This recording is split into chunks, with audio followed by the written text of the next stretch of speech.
Vamos, 1:30 ya.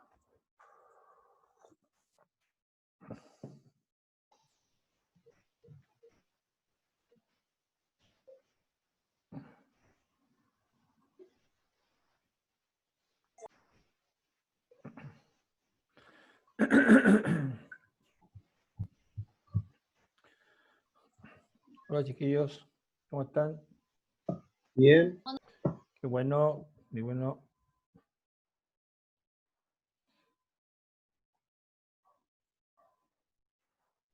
Qué bueno, qué bueno, qué bueno. Me alegro un montón, en serio.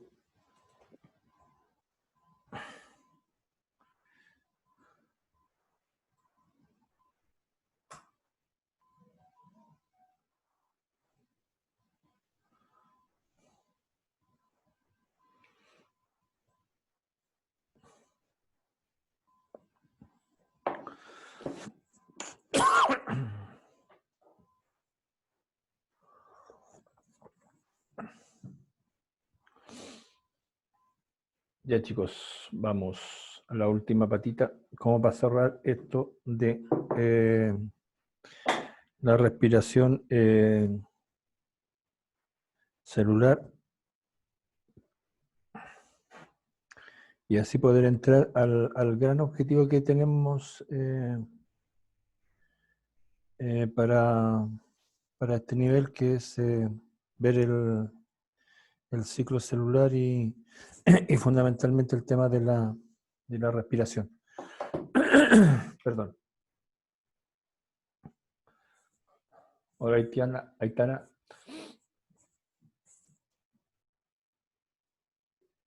Vale. Matías. Hola Matías. Jairo. Cintia, vale. Ya chicos. Vamos a ir recordando algunos procesos que hemos estado revisando en general desde la semana pasada. Perdón. Vamos a hacerlo así como rapidito para que no perder el contexto, perdón, el contexto de lo que hemos estado mirando y que no se nos pierda de vista el tema de fondo. En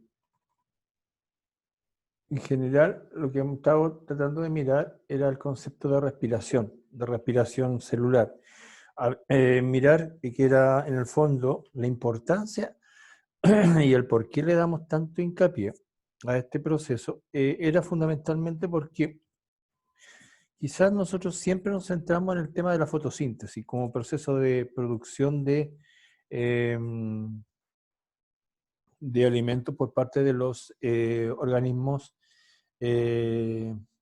autótrofos, vale decir las plantas, las algas, los organismos que tienen la capacidad de generar alimentos. Y sí, es importante porque nosotros como organismos heterótrofos que no tenemos esa capacidad, tenemos que utilizarlos, usufructuar de ellos. Y por ende, claro, muchas veces como que ese proceso para nosotros es como el más relevante y nos centramos nuestra visión en él. Y el tema pasa por mirar que hay otro proceso complementario a él. ¿Y por qué? ¿De dónde sacamos esa visión complementaria? Y lo miramos de la visión general o síntesis del concepto de respiración. Si miramos, cuando les mostré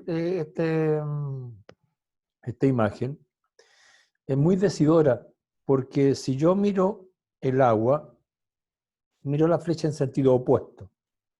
O sea, si yo esta flecha la invierto, me voy a dar cuenta que cuando una planta toma agua por sus raíces o por los estomas a través del aire, por ejemplo, una cactácea, que no tiene raicilla, sino que absorbe fundamentalmente a través del espináculo, absorbe el agua ambiental. Y el dióxido de carbono que está en el ambiente, más la energía de la luz, ya sea la luz del sol o cualquier longitud de onda que esté entre los 400 y los 700 nanómetros, o sea, lo que llamamos la luz blanca de longitud de onda, las plantas lo que van a producir es una hexosa, o sea, un azúcar, perdón, de 6 carbonos. Perdón, chica, pero tengo el problema en la garganta. Una hexosa y van a liberar oxígeno. Entonces, esa es la fotosíntesis. Y la respiración celular es exactamente el proceso inverso. Es decir, la glucosa mezclada con el oxígeno liberan agua, dióxido de carbono y energía. Y la síntesis general de todo esto era que se producían 38 moléculas de ATP. Cuidado con los números. Yo sé que muchas veces en matemáticas como que nos centramos en los números, pero aquí en biología, en esta parte, los números son súper como decidores. Son como que hay que tenerlos claritos, muy claros, dónde se produce, qué números, qué cantidades, más bien dicho. Y como resumen de todo esto, esto ocurre con moléculas de glucosa que vienen en las plantas o nosotros las consumimos a través de las plantas o a través de los vegetales, perdón, a través de los animales. Y por eso es relevante. Ahora, no temer a la glucosa, porque como muchas veces lo he mencionado en otros cursos, el tema de la aversión a la glucosa parte por el tema de la diabetes, pero la diabetes es una alteración hormonal por un problema, ya sea por un problema de generación de alguna hormona a nivel pancreático o una regulación de la hipófisis y del hipotálamo, pero generalmente a través de un problema pancreático, que hay un sistema que regula la cantidad de azúcar que hay en la sangre. Hay 3 hormonas que van a regular ese fenómeno. Entonces, ahí es otro tema. Ahora bien, decíamos que habían reacciones, también dijimos que habían reacciones anaeróbicas, es decir, sin oxígeno, y habían reacciones aeróbicas con oxígeno. Rápidamente recordamos que las reacciones que ocurrían con oxígeno, o sea, perdón, sin oxígeno, ocurrían en el citoplasma y las con oxígeno en la mitocondria. Eso es súper importante también, un detalle muy rápido. Es importante. La primera etapa, síntesis rápida, se llama glucólisis, lisis, ruptura de la glucosa, de 6 carbonos pasábamos a 2 de 3, que se llama ácido pirúvico. ¿Qué es lo importante acá? Y aquí empecemos a contar, porque siempre nos van a pillar en el conteo. Aquí siempre se producen 2 ATP, siempre, solo 2. Aquí es una fase anaeróbica, sin oxígeno. Ocurre solo en el citoplasma. Si hay algún proceso biológico que tenemos en común todas las células, desde las más antiguas hasta las más modernas, es este proceso. Entonces se producen 2 moléculas de ATP. Ya. Ahora bien, ahí yo les mostré la semana pasada este proceso que no tenía sentido aprenderse todo el ciclo, que eran 10 reacciones. No era el sentido, sino que era solamente enfatizar de que habían enzimas en cada una de las etapas. Que una molécula de 6 se dividía en 2 de 3. Y por eso acá multiplicaba por 2, porque en el fondo este proceso se repetía 2 veces, porque como aquí hay 2 de 3, al final termina con una molécula de 3 carbonos. Eso era más o menos lo que habíamos mirado de esta glicólisis. Lo importante es que se producen 2 moléculas de piruvato. Ahora bien, recordando también, veíamos que, y aquí por aquí quedamos, en esta parte empezamos a quedar, que había una fase que es aeróbica. Aquí comienza todo lo con oxígeno y que ocurre en la mitocondria. La matriz mitocondrial es esta parte, es lo que está adentro de estos pliegues, estos pliegues que podemos observar acá dentro de la mitocondria. Este organelo es como un maní, generalmente tiene la forma de un maní, es muy pequeño, pero adentro tiene un montón de pliegues. ¿Y por qué es tan importante la matriz? Porque aquí se produce fundamentalmente casi todo el ATP. Recordemos, se tienen que producir 38 moléculas de ATP por glucosa. En el citoplasma se produjeron 2.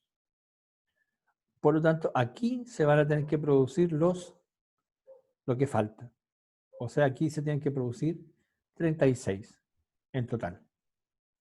Acá, en total, no en un solo paso, sino en total se tienen que producir 36 ATP. Cuidado con los números, porque ahí es donde empieza uno a marear en las preguntas. ¿Qué ocurre en la matriz mitocondrial? ¿O qué pasos ocurren?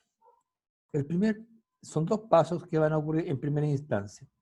No marearse con la ecuación, sino que sino que entender lo que ocurre como proceso. Primera parte. Fíjense bien.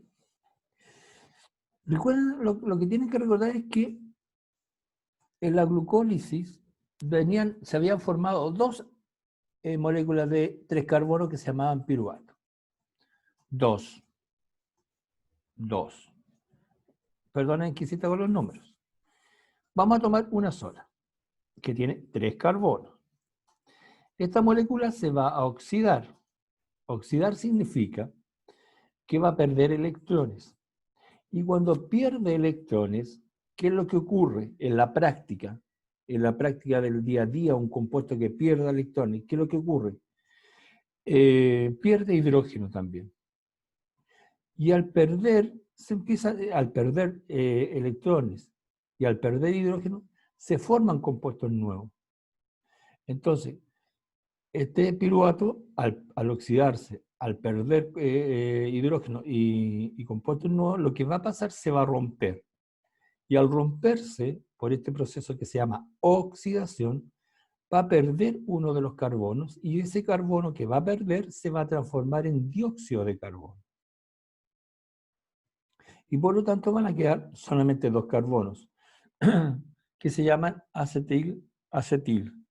La unión de 2 carbonos se llama acetil. Ahora bien, esos van a formar un compuesto intermediario que va a durar muy poquito. Un compuesto intermediario con una enzima que se llama coenzima A. Y se forma un compuesto que va a durar muy poco tiempo. De hecho, se va a formar y se va a romper inmediatamente. Se llama acetilcoenzima A. ¿Qué es lo importante de aquí? Ojo, ¿qué es lo que hay que tener claro de este proceso, de esta parte? Que aquí lo único que ocurrió es que este piruvato se oxidó. Aquí no se produce ATP. Aquí lo único que se produjo fue CO2. Y esta molécula nueva, que se llama acetilcoenzima A, que se va a romper y va a ser como la molécula con la cual se va a iniciar el ciclo más complejo de la respiración celular. Un ciclo que va a tener una característica que uno piensa, este va a ser el ciclo que me va a dar todo el ATP del mundo.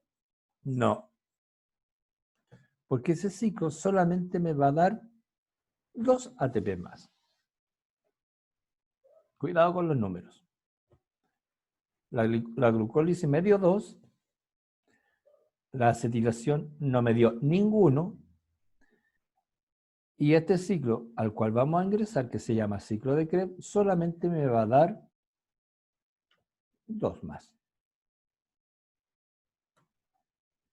Solamente 2. Entonces, ¿cuál fue la gran gracia que hubo acá? ¿Qué es lo que pasó? ¿Por qué es importante este ciclo? Porque aquí lo que ocurre, y es una evidencia de que aquí la glucosa ya desapareció. Ya la glucosa ya no existe. Ya la glucosa se destruyó. Mírenla. Llegó como piruvato, porque se había transformado en la glucólisis. La glucólisis la había transformado en piruvato. El piruvato se transformó en acetilcoenzima A y ella se transformó solamente en moléculas de dióxido de carbono, que es el que botamos nosotros a través de la respiración. Por lo tanto, ya no hay más glucosa en nuestro cuerpo. Se ha transformado toda la glucosa en dióxido de carbono, y algo que no lo vamos a ver claramente en este dibujo, se va a transformar claramente en dióxido de carbono y agua. Entonces, el ciclo de Krebs, ¿qué es lo que va a hacer? ¿O cuál es su característica? Liberación de dióxido de carbono y liberación de dos moléculas de ATP. ¿Por qué dos?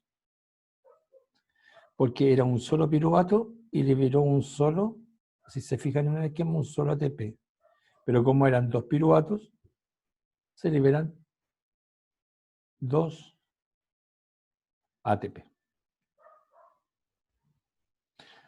Entonces, la importancia casi del ciclo de Krebs es que son una serie de reacciones que lo que va a ocurrir en el fondo acá es que ya definitivamente desaparece nuestro glucosa y se ha transformado toda en dióxido de carbono y agua, y lo que se ha generado en el fondo es solamente dos moléculas de ATP.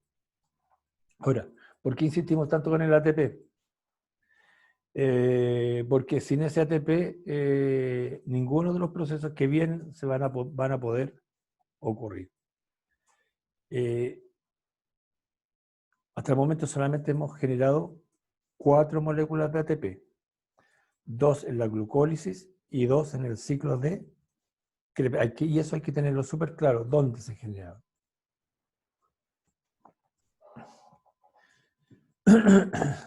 Y la última etapa, para finalizar la respiración, la generación de ATP en la respiración, se llama, que también es una etapa aeróbica, ojo, que se llama aeróbica, es decir, que ocurre con la presencia de oxígeno, es la más importante en términos de producción. En términos de producción, es la que produce y que ocurre solamente en las crestas. Ojo, ¿dónde ocurre? Ocurre en las crestas mitocondriales, no en la matriz, ocurre en las crestas. Acá se producen los restantes 34 ATP. ¿Qué es lo que ocurrió aquí? Y aquí es un proceso muy complejo, por lo tanto vamos a ocupar una animación para explicar este proceso. Hay dos moléculas que las vamos a reconocer como NAD o FAD, tienen un nombre, yo se los mando en la guía, nicotinamina adenin dinucleótido o flavin adenin dinucleótido hidrogenado, un nombre medio extraño, a algunos les parecerán como muy trabalengua, pero son los nombres, no tienen nada del otro mundo.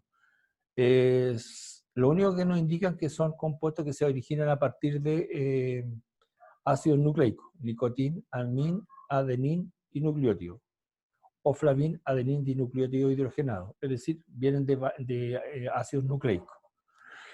¿Qué es lo que hacen estos compuestos?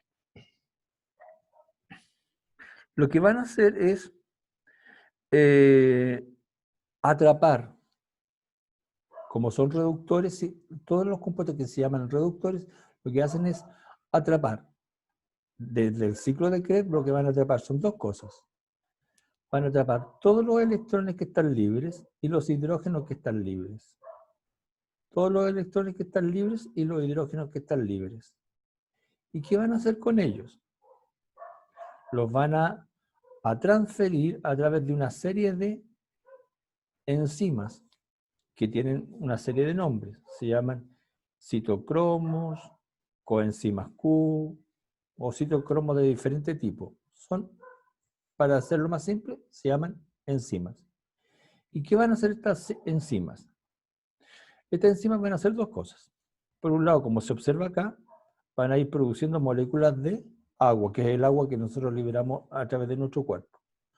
Y en segundo lugar, lo que van a hacer es el proceso más importante quizás de esta parte. Van a hacer lo siguiente, se lo voy a escribir acá. Vamos a detener un poco la animación y vamos a hacer lo siguiente. en la célula va a existir una molécula que se llama ADP, que se llama adenosín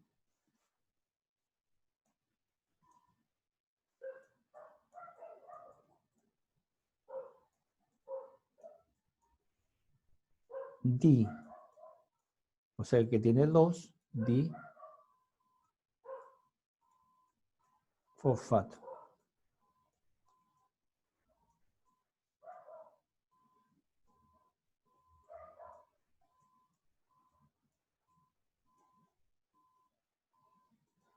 Pero aunque ustedes no lo crean, esa molécula no guarda energía, no sirve para guardar energía. Y la única forma que sirve para poder guardar energía es que a esta molécula se le agregue, se le adicione, se le sume otro fosfato. Y la única forma de agregarle otro fosfato es a través de este proceso, donde los compuestos químicos le van a ir adicionando a través de este proceso solamente lo que le van a adicionar, vamos a agregarlo acá, le van a adicionar, le van a sumar un fosfato. Le van a adicionar un fosfato y se va a transformar en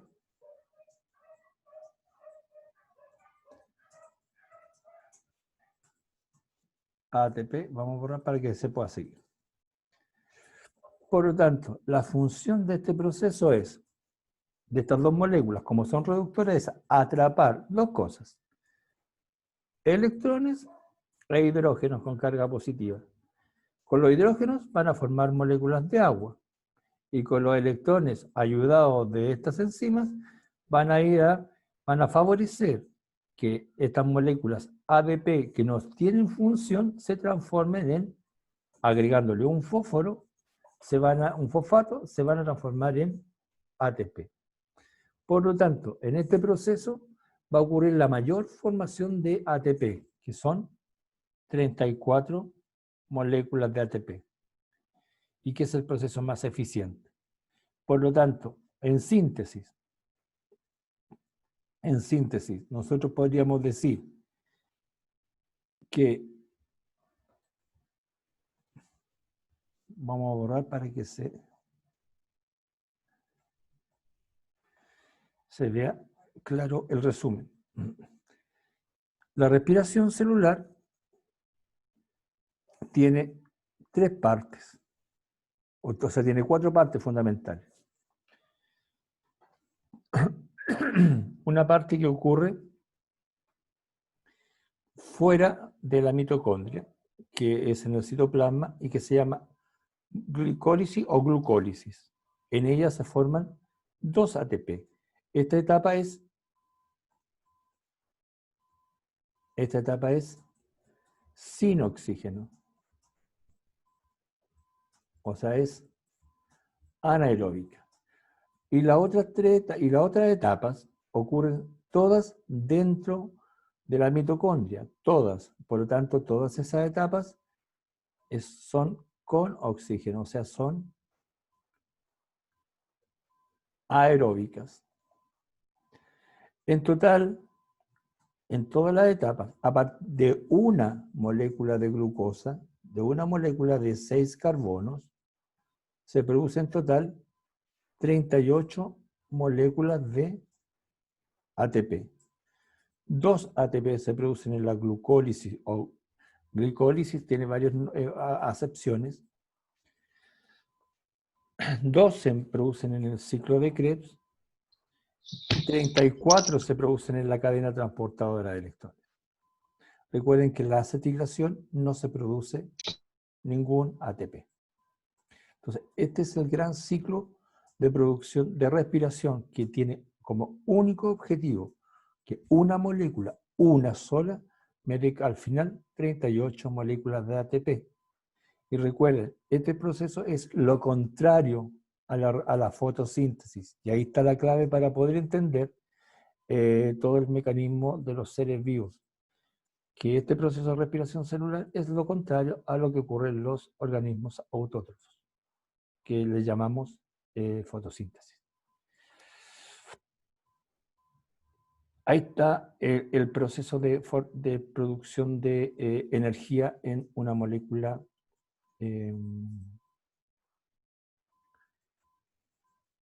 perdón, en una célula común. Ese es el resumen del proceso. Un proceso que es muy complejo, pero que de lo cual ustedes al año que están, lo que tienen que reconocer es fundamentalmente que son procesos ordenados que tienen función de producir energía, que están algunos en fase aeróbica y otros en fase anaeróbica, que están todos regulados por un sinnúmero de enzimas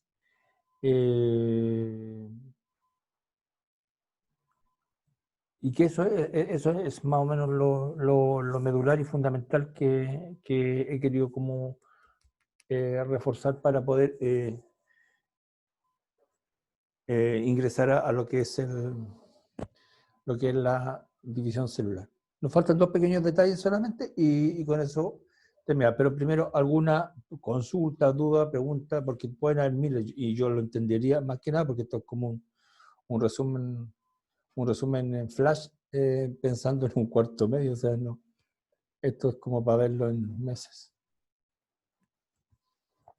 Consultas, dudas, chiquillos. Veo el chat. Ya. De todas maneras, yo les voy a mandar un material como detallado, pero yo traté de recordar siempre lo más relevante. Fases aeróbicas, fases anaeróbicas, lugares donde ocurría, cantidad de ATP que se produce, dónde se produce, y eso siempre tenerlo presente. Sobre todo cuando los que quieren revisen la última prueba que salió la semana pasada, formato de prueba, para que les ayude a mirar un poco su respuesta. Nos faltan dos pequeños detalles para entender dos procesos pequeños y con eso cerramos esto. Que nosotros también fermentamos, cosa que muchas veces parece risa, eso de que si yo estoy curadito me pongo al sol y voy a fermentar, que el ser humano fermenta, sí, fermenta. Entonces, entender las fermentaciones. Vamos a entender ese proceso que es cortito, lo vamos a mirar en un cuadro. Ahí está enfatizado solamente el tema del ATP.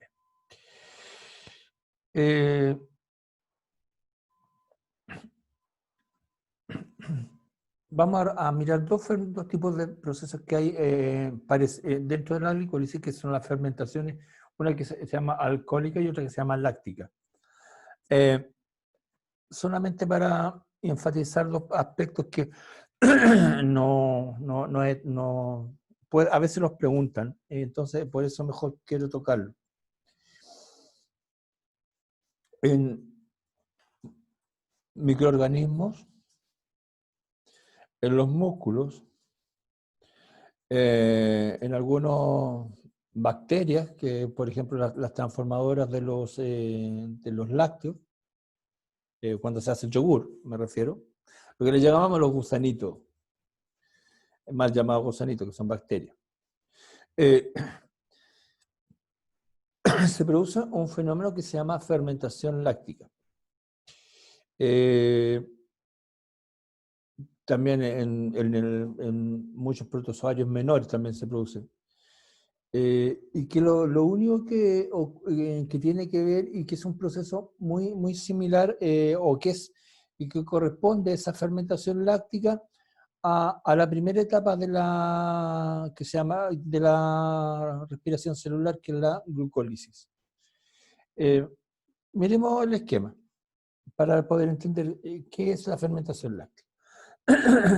Miren ustedes, tenemos la molécula, el esquema de acá, para tratar de entenderlo. Y es muy simple. Teníamos la molécula de 6 carbono y que se transformaba en 2 moléculas de 3. Esa era la glucólisis. Y que formaba, entre medio, 2 ATP. Esto es la glucólisis. La glucólisis común y corriente. Y acá estaba el piruvato que entraba al proceso de acetilación normal. Pero puede ocurrir que algunas moléculas de piruvato se transformen en un ácido que se llama láctico. Y cuando ocurre ese fenómeno, ocurre lo que se llama la fermentación láctica, es decir, cuando ocurre ese fenómeno que el ácido pirúvico se transforma en ácido láctico, ocurre el fenómeno de que la leche se transforma en quesillo, la leche se transforma en yogur, y eso es producto de bacterias que pueden realizar ese fenómeno. O puede ocurrir también este fenómeno cuando hay mucho estrés muscular, cuando los músculos, y que se nota por cuando se engarrotan los músculos, es decir, se genera una contracción muscular que genera dolores muy intensos. Y eso es producto de la fermentación, es decir, un producto que es normal que el ácido pirúvico debería seguir en forma lineal el proceso de producción energética. Aquí hay una pequeña variante donde en forma anaeróbica empieza a producirse ácido láctico en gran cantidad y que puede, en algunos casos, para nosotros es un beneficio, lo podemos utilizar. Toda la industria de los lácteos se ve favorecida por este proceso, la formación del queso, quesillo y todas las variantes, se ve estimulada por la transformación de este ácido pirúvico en ácido láctico, producto de cortar la primera parte del proceso de respiración celular. Entonces, es un proceso que puede ser beneficioso desde un punto de vista industrial, pero puede traer algunos problemas desde un punto de vista humano. Eso es uno. Y el segundo, que también nosotros lo usamos, que también es un proceso anaeróbico, y que es la fermentación alcohólica. Lo mismo. Tenemos algunas bacterias o menores o microorganismos unicelulares como las levaduras, que son hongos. ¿Y qué es lo que hacen? Miren, el mismo proceso en la etapa anaeróbica, es decir, tenemos la glucosa que se transforma en ácido pirúvico, la primera etapa normal de la glicólisis. Pero ocurre un proceso, una variante de esta glicólisis. Se forman dos compuestos intermediarios, que es uno que se llama acetaldehído, que al reordenarse químicamente, ustedes lo deben haber visto en segundo, que se llama sustitución, este proceso químico. Si no lo recuerdan, vamos a ver después si lo podemos recordar, pues eso se llama sustitución, se forma el etanol, o sea, se forma el alcohol etílico. Entonces, en toda levadura tiene la capacidad de realizar la transformación del ácido pirúvico en etanol. Por eso, yo con una levadura cualquiera, de una cáscara de manzana, de una cáscara de plátano, de una cáscara de lo que sea, de cualquier fruta, puedo obtener etanol. Vale decir, con cualquier cosa que tenga glucosa, se puede obtener alcohol. Cáscaras de papa, cáscaras de lo que sea. Cualquier cosa que tenga glucosa, se puede obtener alcohol.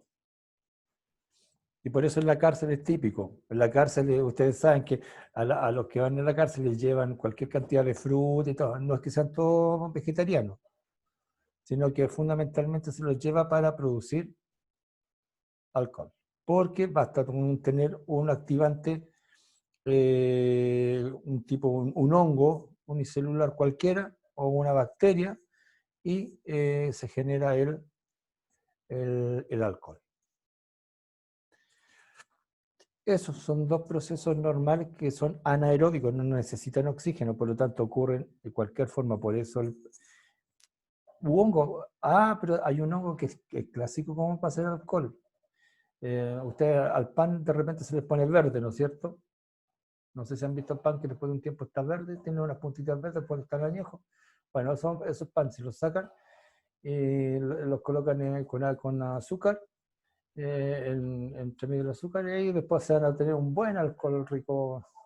Bueno, tienen que filtrarse, porque se obtienen dos gamas. No, es una mala receta.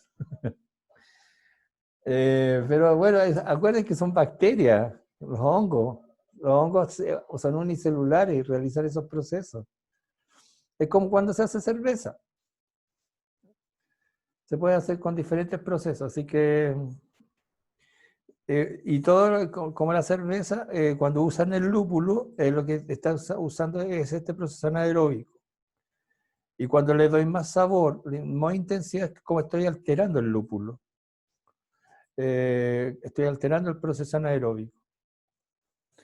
Entonces ahí yo le doy mayor riqueza o mayor grado alcohólico dependiendo de esto.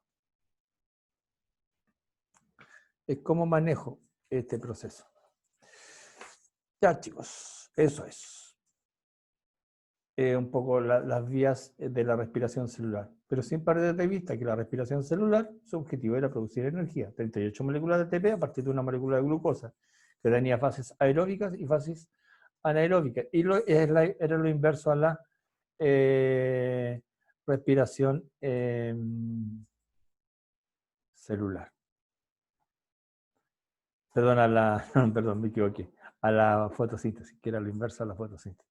Entonces, eso es más o menos lo que estábamos mirando. ¿Alguna duda, consulta, pregunta, detalle?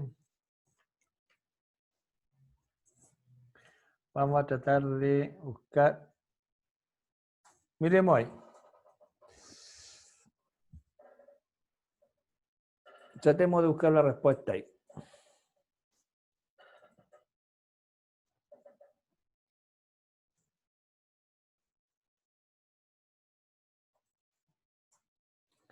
Miremos si alguien la tiene en el chat.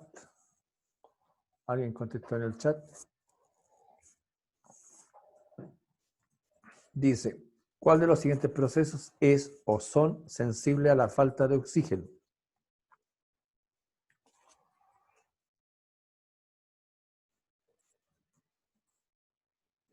Ya, bien.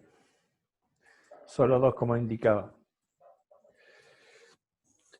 Solamente el ciclo de Krebs es sensible a la falta de oxígeno, como me indicaba la compañera en el chat.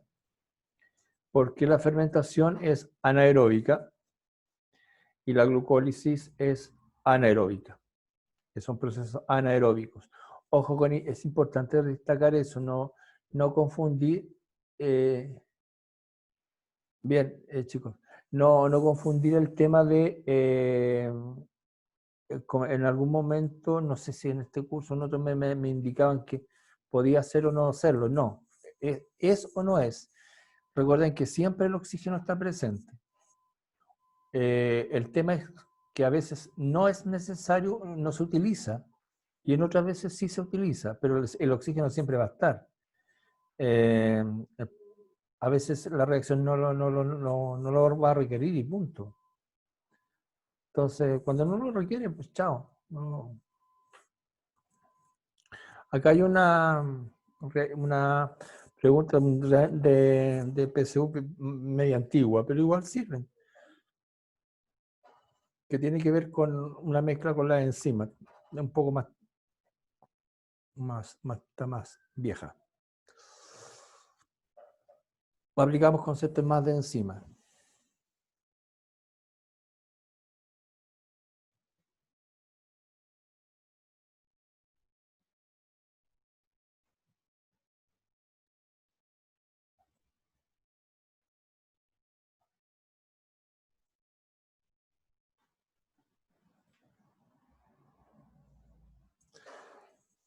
Miremos si alguien tiene la respuesta.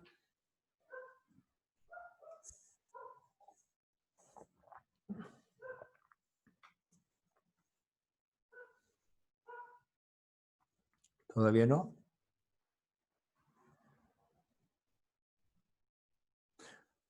Veamos, hay alguien que ya indicó.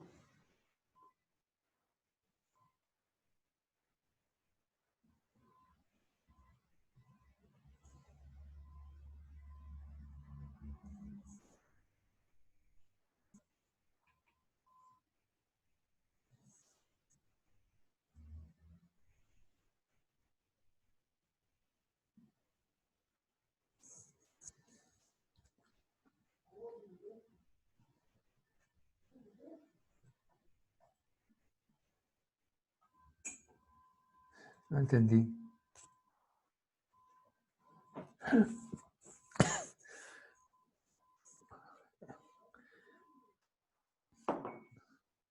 Ah, ya, ahora sí. Ahora sí, Matías. ¿Alguien más tiene respuesta?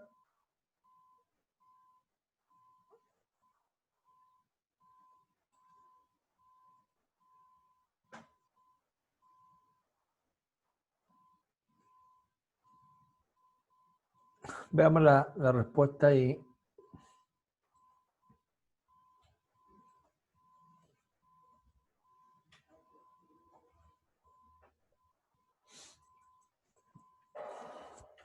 a ver, ¿cuál sería el análisis que hay que hacer? Recordemos que esta es la energía de activación, que es la energía necesaria para que un reactante se transforme en producto. Esta es la energía de activación con la enzima, porque hace que el reactante se transforme más rápidamente en producto. Entonces, la primera pregunta es si la enzima disminuye la energía de activación. Claro, la disminuyó, porque ahora al ser más baja, esa fue la función de la enzima. Por lo tanto, la primera es correcta. La segunda, sin enzima se acelera la reacción química. Eso es falso porque es al revés. La función de la enzima es acelerar. Con enzima se acelera. Y 3, es necesario superar la energía de activación para obtener producto. Bueno, ese es el concepto. O sea, para poder llegar a producto tengo que lograr la energía de activación o superarla. Entonces, por eso era la 1 y la 3. Es un poco el concepto de energía de activación. O sea, acá sí, aquí había que tener el concepto. O sea, si yo no logro la energía de activación, nunca voy a poder pasar a producto. Es como la imagen si yo tengo una pelota acá y yo la estoy empujando, voy a llegar aquí arriba. La única forma de poder tirar la pelota hacia el otro lado es llegar hasta arriba. Y eso es la energía de activación.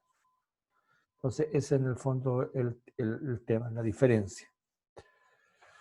A ver, vamos a borrar.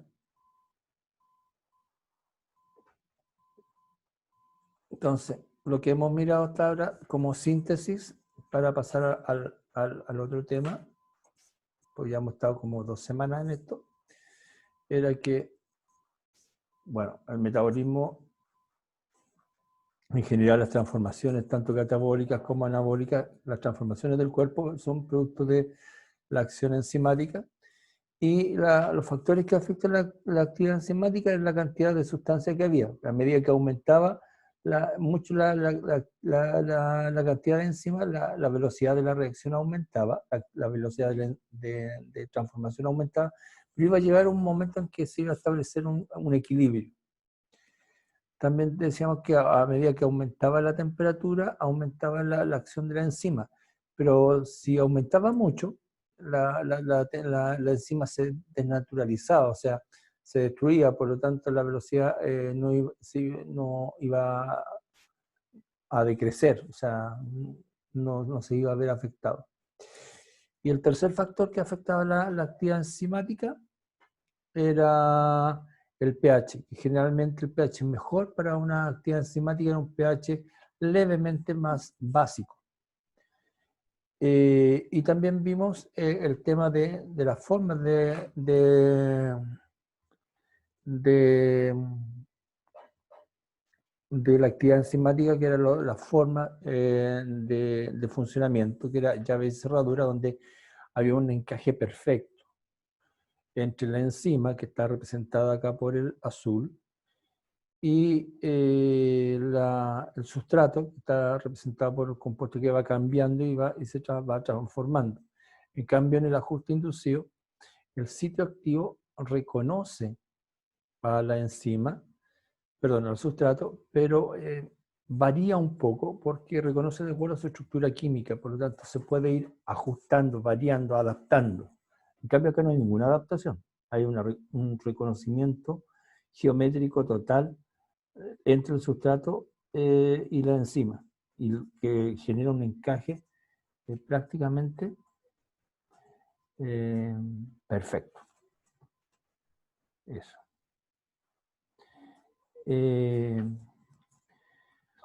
Además, veíamos que en el metabolismo se genera el fenómeno de respiración celular, este proceso que obteníamos en las 38 moléculas de ATP, y que tenía un momento aeróbico que se generaba en el ciclo de Krebs y una fase anaeróbica que era en el citoplasma. Y con eso teníamos un poco el resumen de lo que miramos, hemos estado mirando en varias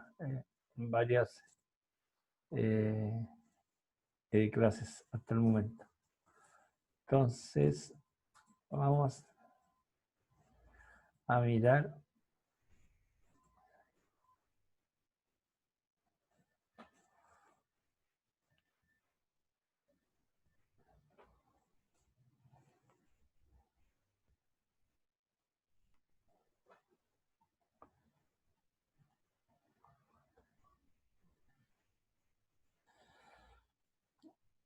Y bueno, todo el tema tenía un gran objetivo. Perdón, aquí se me generó un problemita. Todo esto tenía un gran objetivo. Y el objetivo era entrar en el ciclo celular.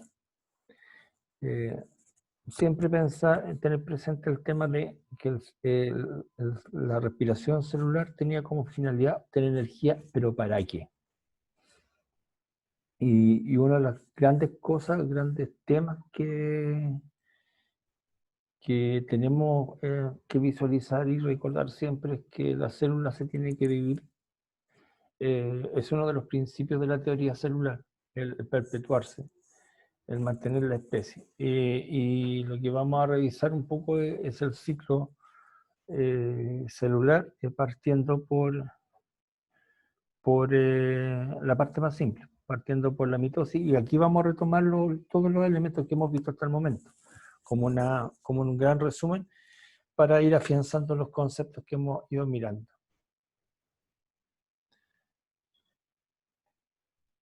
Entonces recordamos que vimos la respiración celular, miramos que había una parte anaeróbica que ocurría en la mitocondria, siempre recordar que ocurría en la mitocondria. La parte aeróbica era la parte con oxígeno, y una parte anaeróbica que recorría en el citoplasma, eso es sin la presencia de oxígeno. Y que también, como mencionamos, por transformaciones específicas de la glucólisis, podían ocurrir dos fenómenos en bacterias y en microorganismos, que uno era la fermentación o formación del ácido láctico y la formación del alcohol etílico, el etanol, que es uno que se llama fermentación láctica y la fermentación alcohólica, que puede ocurrir entonces en organismos distintos, en levaduras, en hongos, y es por eso que la fermentación láctica se da en microorganismos, en bacterias, como por ejemplo los de la leche, o la fermentación alcohólica. Eso es otro elemento. También miramos la actividad enzimática, los factores que la condicionan, como elemento que hemos estado revisando. vamos a tratar de ver las etapas de la mitosis, los tipos y periodos en que se caracterizan, eh, las funciones cromosomales, las etapas cromosomales, el significado de la división celular y fundamentalmente eso. Entonces vamos a partir por la organización del material genético. Esa imagen ya la hemos visto y estuvimos harto tiempo mirándola. Que es una de las cosas que yo les decía como una de las maravillas de la biología molecular. Y es una de las grandes maravillas porque explicar el hecho de que esta fibra enorme,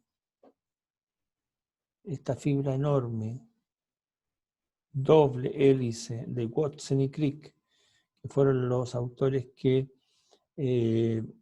primero generaron este modelo. O sea, los experimentos de ADN vienen de mucho antes, pero los que establecen esta explicación de este modelo con esta forma son de los años 60.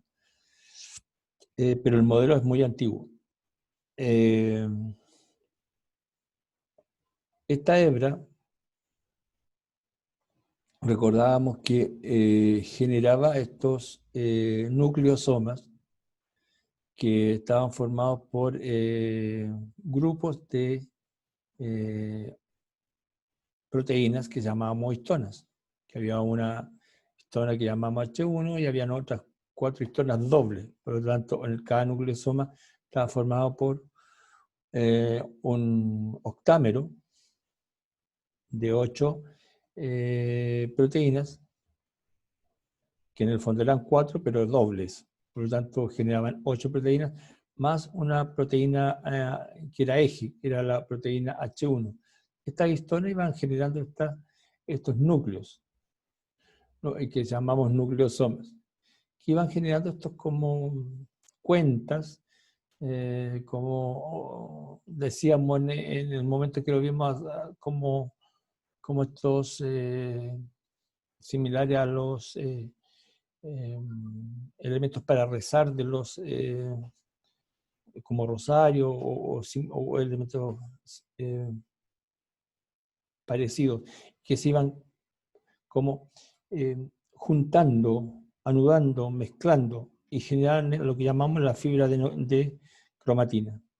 Estos seguían condensándose. Recuerda que la gracia de esto es la condensación, porque hay que pensar que esta fibra tiene un tamaño de 1,70 m, 1,80 m, 1,82 m, 85 m, no se va en ese rango. Y tiene que condensarse a tal punto de llegar a una estructura que esté dentro de una célula y específicamente de un núcleo. Por lo tanto, el proceso tiene que ser muy, muy, muy complejo. Y va generando esta fibra de cromatina, genera este bucle, el espiral condensado, hasta que se forma un cromosoma. O sea, es un proceso que lo mirábamos semanas atrás, y es un proceso muy, pero muy complejo y además muy impactante de cómo de una hebra de este tipo llegábamos a este tipo de estructura cromosomal. Ahora bien, seguimos recordando el proceso de condensación o empaquetamiento que participaban las proteínas que llamábamos histonas. Y eso es importante no olvidar que ese tipo de proteínas son las histonas y que no es una sola, por eso llamamos en plural. Y ahí se muestra el octámero, que son 4 proteínas, pero son todas dobles. Y eso hay que tenerlo importante, y con una proteína angular que se forma un eje. Ahora, el ADN está representado por esta figura de color, por esta línea de color naranja o amarillo, dependiendo del color del computador. Entonces, acá tenemos la H1, que es la proteína angular, y está este octámero, que son, siempre recordar que son 4 proteínas, histonas distintas, pero dobles. Y ahí están la codificación, es decir, H3, H4, H2 en sus dos formatos, A y B. Y la externa, que va a estar como eje, que es la H1. Y todo esto forma el famoso nucleosoma, que se va a ir compactando, compactando, compactando, uno tras otro, formando estos bucles que van generando estos como cuentas del rosario, o dependiendo de como imagen que hemos usado este último tiempo. Ahí está, que es una imagen bastante impactante por lo que se logra a partir de una fibra como escalera, llegar a esto y después de llegar al cromosoma, que es lo más impactante todavía. Recordad que esto siempre tenerlo presente, no es que se forme una vez para el resto de la vida, sino que se forma y se deforma en cada división celular. O sea, es un proceso que es constante. Entonces, es un proceso que se hace y deshace en forma sistemática en el tiempo.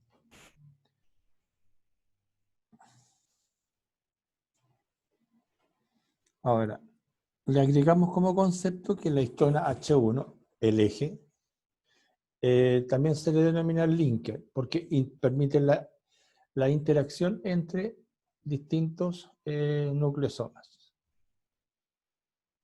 Permite la interacción entre estos nucleosomas. Entonces, al permitir la interacción entre nucleosomas, se le denomina también linker o proteína de unión, proteína de ligación.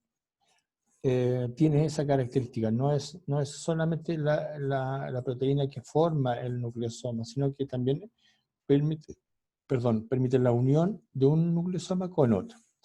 Y por eso se le conoce como linker.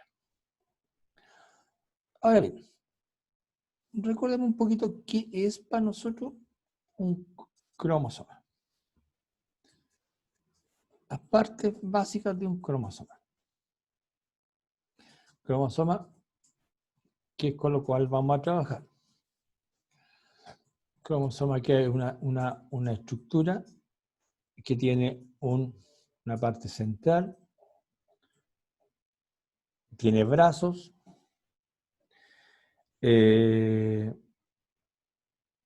la parte central que se llama centrómero, la unión que es de esta parte central que se llama cinetocoro, los brazos que pueden ser cortos o pueden ser largos, que se llaman telómeros,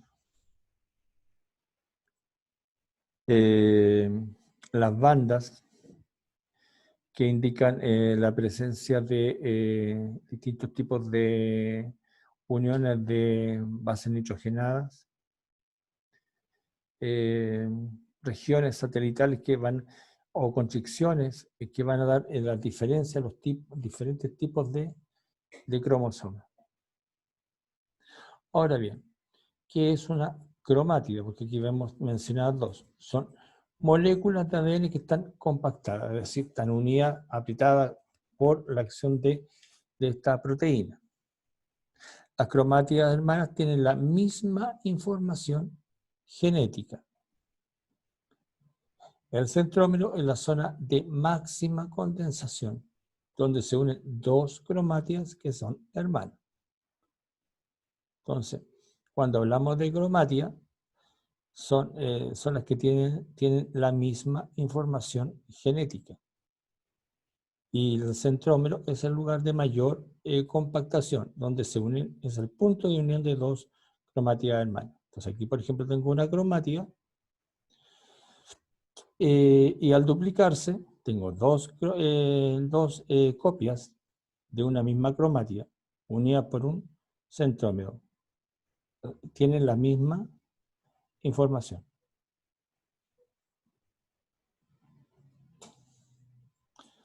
Cuidado con esas imágenes para que las tengamos siempre presente.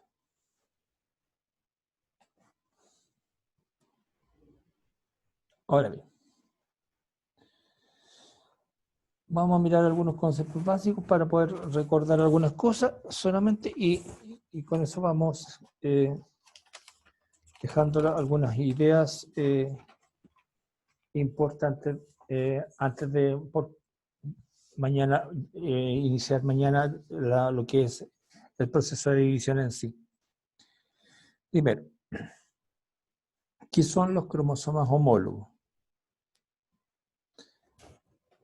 Homólogos, homo, igual. Por lo tanto, cromosomas que presentan el mismo tamaño y forma. Por ejemplo, acá tenemos dos estructuras de cromosomas que tienen la misma, al observarlo, yo puedo indicar que tienen la misma estructura. Tienen la misma estructura visualmente, tienen la misma forma, mismo tamaño, forma. No estamos indicando información porque solamente es una observación externa. No estamos indicando que tengan los mismos genes. Es decir, no estamos indicando que tengan la misma distribución de bases nitrogenadas ni de nucleótidos. Lo único que estamos diciendo es que presentan mismo tamaño y misma forma. Si yo dijera que tienen la misma estructura de genes, ahí estamos hablando de otra cosa. Acá estamos viendo solamente la parte externa, lo que se manifiesta. En biología, lo que se manifiesta, lo que se observa, se llama fenotipo. Lo que tiene que ver con la estructura o distribución de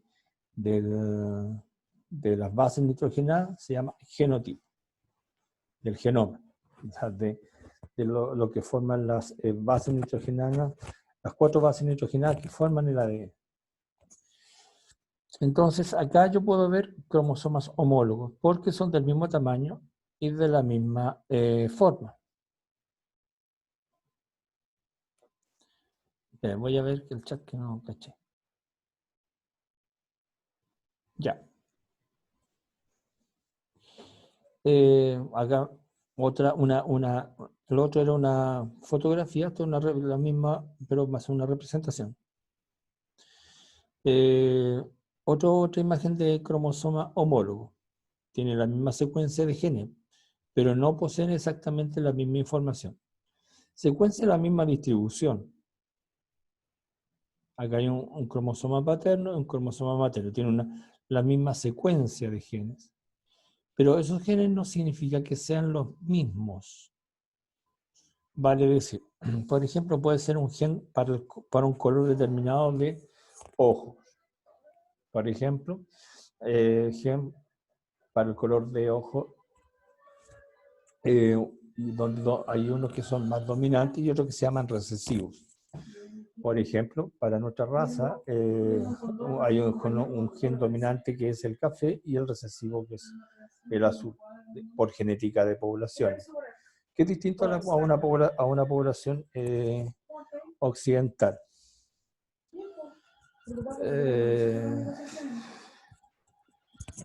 Donde los genes son distintos. Entonces, acá tenemos un cromosoma homólogo que tiene la misma secuencia de genes, pero no poseen exactamente la misma información. Pero tienen forma, altura y lo mismo.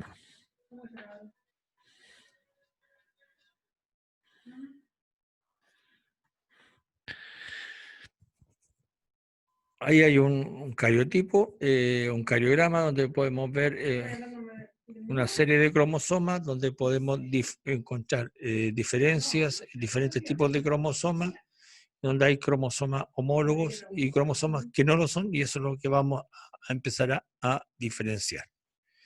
Por ejemplo,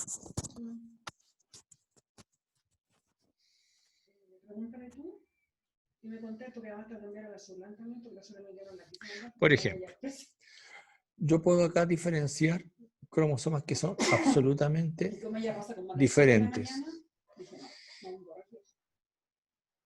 sin entrar a diferenciar nombres, líneas, nada, solamente en su forma estructural son distintos. Yo veo uno que es de tamaño más largo otro de tamaño más pequeño en relación a todo el resto de la distribución del mapa de cromosomas. Uno más largo y otro más pequeño. Cuando hay esas características, ese tipo de cromosomas, nosotros los diferenciamos como cromosomas de carácter sexual. Ahora bien, ¿cuál es la cantidad de cromosomas que hay en la especie? Que es lo que llamamos la dotación cromosómica. Es el número de especies que identifica una especie. Por ejemplo, para nosotros, ¿cuál es la cantidad de cromosomas que tenemos?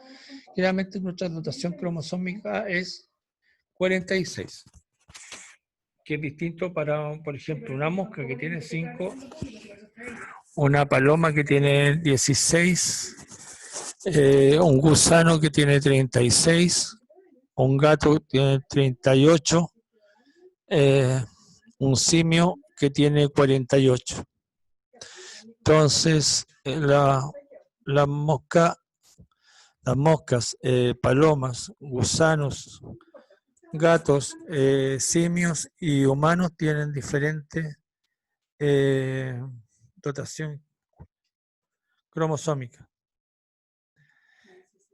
Entonces, cada dotación cromosómica es característico para una especie determinada.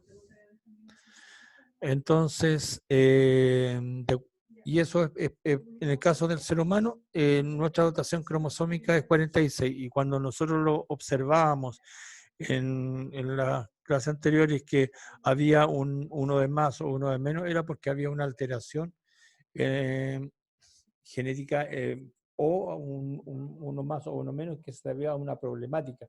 Pero en general, el patrón génico o el número de cromosomas es propio para cada individuo. Ahora bien,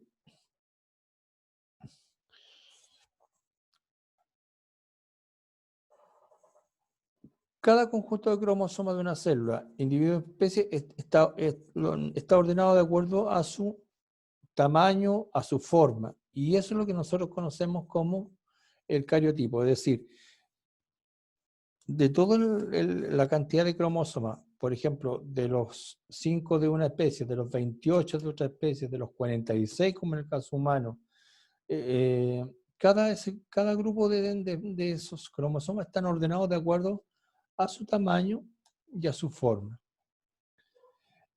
Por ejemplo, en el caso humano, ahí tenemos un cariotipo, que es una ordenación, que en general se llama cariograma, de los cromosomas de acuerdo a cierta forma y tamaño, manteniendo formas similares y tamaños similares, y se van agrupando de acuerdo a ese patrón, a esas características que son más particulares. Y acá vemos ciertas distribuciones más o menos homogéneas. Por ejemplo, en el caso C, claramente el grupo de cromosomas es bastante homogéneo, que es bastante distinto en tamaño al grupo A. Similar, y uno diría, entre A y B, ¿cuál es la diferencia? Fundamentalmente los telómeros. ¿Qué son los telómeros? Los brazos. Acá es metacéntrico, es decir, está justo en el centro el centrómero con respecto a los brazos. Y acá está levemente centrado hacia la parte superior del brazo. Los brazos están más, no tienen la misma distribución espacial.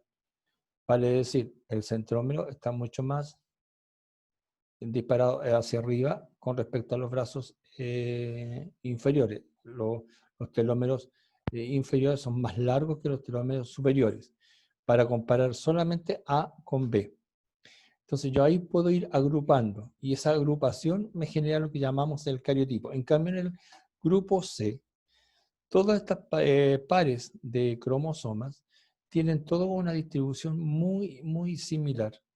Todos tienen características muy similares de forma de morfología, o sea, la forma y de tamaño similar. Lo mismo ocurre con H.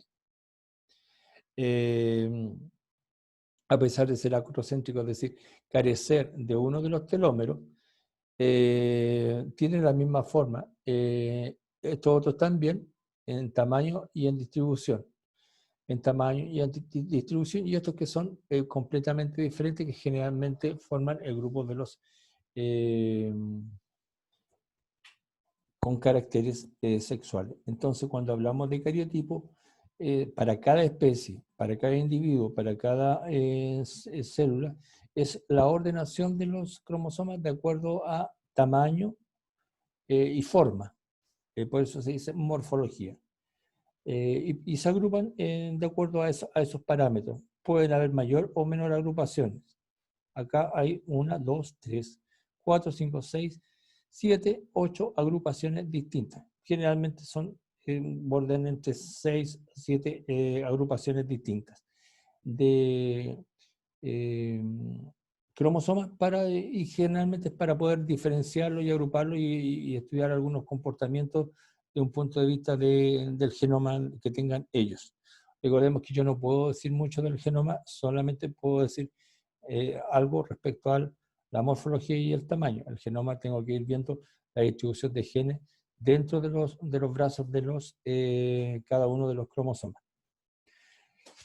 Eso es como concepto el cariotipo. Entonces, que es distinto a lo otro. El cariograma es en general un registro total, desordenado de los cromosomas que hay en una célula. Es decir, si yo coloco un mapeo, coloco los 46 cromosomas del ser humano, los coloco en una foto, sería cariograma. El cariotipo es el ordenamiento de acuerdo a esta distribución, de acuerdo a tamaño y forma de los 46 cromosomas de la especie humana. Esa es una discriminación más semántica. Y eso va a depender del tipo de especie. Cada especie va a tener un cariograma distinto, dependiendo a la dotación. Y cuando hablamos de cromosomas homólogos, cromosomas que tienen un tamaño, forma similar. En este caso, como indicamos, es de una especie, de nuestra especie. En este caso, el cariotipo de una especie como la nuestra, que es el Homo sapiens, y lo determinamos como hombre por la diferencia estructural de uno de los cromosomas que carece de uno de los telómeros. Entonces tiene solamente uno de los telómeros y por eso se denomina I, porque carece con el telómero superior, que eso es lo que habíamos visto en clases anteriores. Eso, chicos. Dejamos hasta acá porque si no se nos va a pillar. Y ya mañana entraríamos a mirar células diploide, haploide y empezaríamos ya con, claro, empezaríamos ya con el proceso de la mitosis y cómo es la energía dentro de ese proceso, cómo es el tema del ATP, cómo es el tema enzimático dentro de los procesos de división celular. Y se tener presente entonces acá, como síntesis, que el cariotipo es una diferenciación de acuerdo a morfología y tamaño, de acuerdo a la especie, que cada especie tiene un cariotipo distinto y que eso diferencia a la especie, y eso llamamos dotación cromosómica. Por lo tanto, cada especie tiene su propia dotación cromosómica, es decir, cada especie va a tener una cantidad de cromosomas que son específicos para ello. Y cuando hablamos de cromosoma homólogo es porque los cromosomas tienen estructuras similares, formas similares y distribución similar en sus genes, lo cual no significa que tengan genes idénticos. Pueden tener distribución similar de los genes, como lo veíamos en una imagen, creo que estaba ahí. Tiene una secuencia, tiene la misma secuencia de genes, pero no poseen exactamente la misma información. Sí, puede haber una misma distribución del lugar espacial del gen, pero el gen puede que no sea el mismo respecto al mismo carácter. El gen siempre se manifiesta con una característica, está asociado a una característica. Por ejemplo, hay un gen para una enfermedad específica o un gen para un rasgo específico. Puede que en el caso del cromosoma materno, el gen que está acá sea para una característica específica y este otro gen sea para otra característica específica. Están en el mismo lugar, ubicados espacialmente, pero son genes que no tienen la misma información. Por lo tanto, pero eso no significa que no sean homólogos, porque estructuralmente, por la ubicación, son homólogos. Pero genéticamente no lo son, desde un punto de vista de la información que estas estructuras llevan. Bueno, chicos, con eso quedamos al día de hoy. Mañana entonces terminamos con homólogos y empezamos con el proceso de mitosis y mitosis fundamentalmente, porque ya con eso nos va a dar, vamos a tener mucho tiempo para revisar ese proceso que vieron ustedes en segundo medio. Segundo medio, sí. Que tengan una buena tarde, cuídense, un abrazo. Nos vemos. Chao, chao.